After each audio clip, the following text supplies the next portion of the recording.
এই সংসারে তিন ধরনের আবেগ অত্যন্ত গুরুত্বপূর্ণ, যা প্রত্যেক মানুষের জীবনে থাকে। প্রথমটা হলো আনন্দ, যা আমরা সবাই লাভ করতে চাই।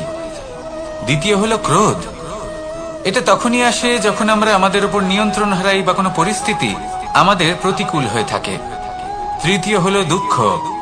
এই দুঃখ তখনই আসে যখন কোনো একটা পরিস্থিতি আমাদের মনের মতো হয় না, বা আমাদের প্রিয়জন আমাদের বুঝতে পারেন না, আমরা অমূল্য কিছু হারিয়ে ফেলি, তখন এই দুঃখ আমাদের হৃদয়ে আশ্রয় নেয়।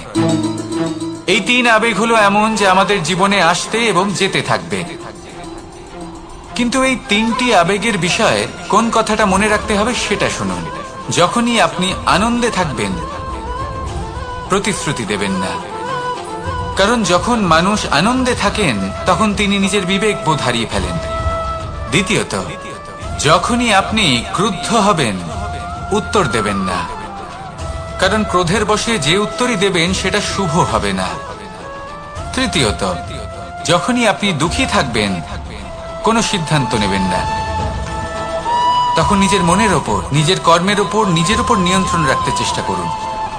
যদি এই তিনটি আবেগের ক্ষেত্রে এই জিনিসগুলো মনে রাখেন, তাহলে জীবনে কখনো আক্ষেপ করবেন না। আসুন আমার সাথে ভালোবেসে বলুন, রাধা রাধা।